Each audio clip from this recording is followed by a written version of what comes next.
Like everybody who signed on this pledge, I have a ton of respect for because they're really sticking their necks out. They didn't have to put their name and their signature and their logos. A lot of these companies have been around for 30, 40 years. They didn't have to do that. They're doing it because if we see traction with government, you're going to see pricing come down immediately from these builders. You've got a group of very prominent developers who are, building a lot of housing, big housing providers in the province, getting together to basically petition the government to say, if you guys decrease the costs on the tax basis per unit, per build, whatever, per site, we are willing to do it dollar for dollar, plus any interest as well, to ensure that that savings is passed on to the consumer. Because the big fear before was, well, even if they just reduced all the taxes, the developers would just say, well, if we can sell it for more, why wouldn't we take advantage of the market conditions and sell it for the price that the market's willing to pay? But this would be some sort of, can you explain on that? Elaborate, like what would be the protection that the government has and that the consumer has to make sure that that actually does happen in the end?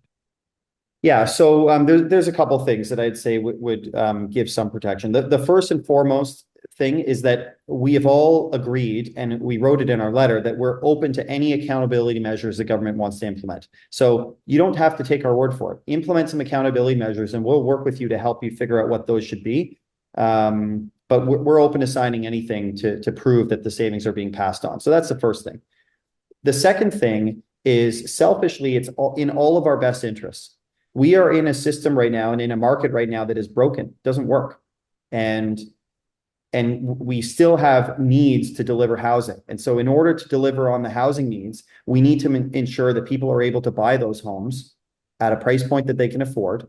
And that will enable construction starts to happen. So banks will finance projects and we'll be able to keep things moving forward.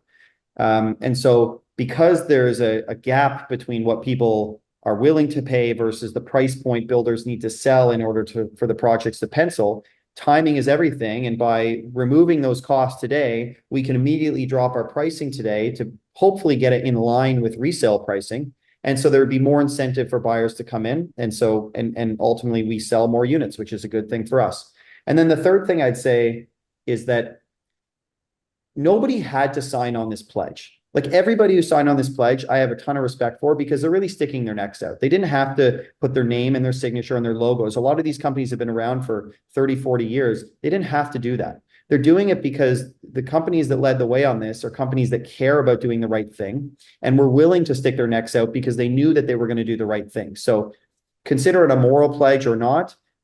These people really believe in this idea and are willing to, risk their reputation, which they've spent decades trying to build, to prove to the public that that's what they intend to do. So for all those reasons, I think you're going to see, if we see traction with government, you're going to see pricing come down immediately from these builders and any of the builders who opted not to sign, because there were certainly some, and I won't name names, but there were some who opted not to sign on this letter. Those We can name names here. We won't tell anybody. Just so you know. Unfortunately, I'm not going to do that. But Okay, just putting it out there. those builders will be forced to drop their price because you're going to have a group of other builders in the market whose prices are 20 to 30% cheaper. And those guys are going to have to follow suit. So whether they tag along willingly or they tag along by force, that was the intended outcome of this. And all we need now is the government to step up and do their part. And I think if they do that, we're going to be able to have a meaningful impact on housing affordability immediately. Like this is the most impactful thing that anybody could do right now. You can speed up timelines of approvals. You can open up new parts of land. You can do all those things. That will not be immediate. You want affordability immediately? Make the input costs of building housing cheaper overnight, and taxes are the one thing the government can control immediately. So, but hold on, when you say immediate, like what are you really thinking here? Because we know how long immediate is when it comes to government, right? Yeah, I mean, look, I don't have a ton of experience doing this, to be honest. So I don't know how long things will take for the government to act, but I know how severe the problem is. And I talk to builders every day, and I talk to trades every day, and I'm seeing the job losses mounting on a daily basis. Like people are firing staff on a daily basis now, or letting go of staff because they simply can't afford to keep them. We're planning to.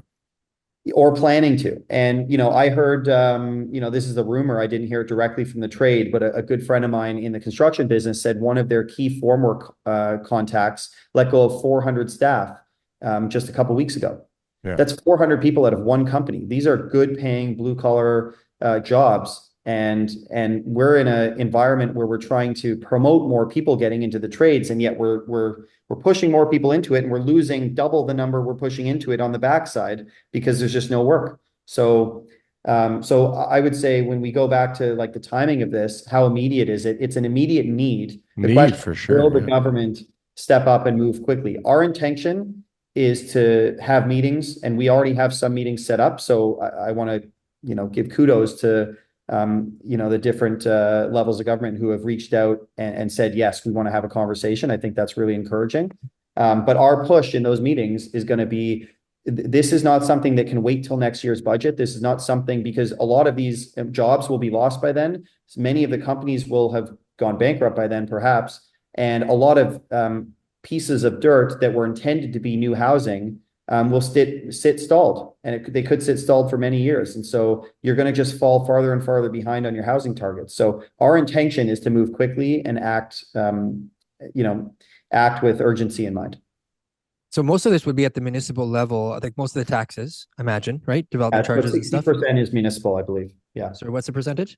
I think it's roughly 60%. I can pull that 60%. for you. Okay, that makes sense though, right? Yeah, roughly It's that. the lion's share for sure. And so the Housing Accelerator Fund from the federal government and all that kind of stuff, there is some like funds that could be given to the cities in order to be able to offset some of this.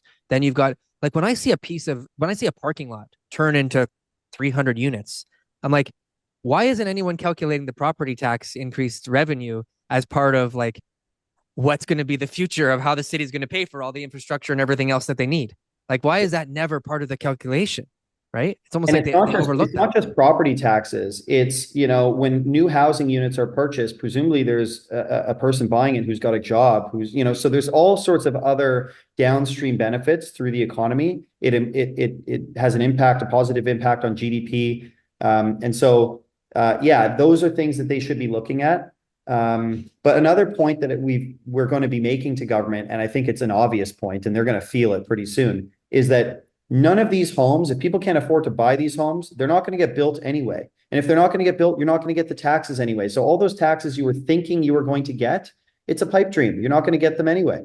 So you may as well, at least, even if it's temporary relief, provide some relief today, get shovels in the ground, and then you will eventually collect those property taxes. And, I think that's one way municipalities need to be looking at this. Hey guys, thanks for watching our clips channel. Why don't you go and check out some more clips? We got lots of other good content somewhere over here. Don't forget to like, comment, and subscribe. Boom. That was good. That was good. I like that. That was good.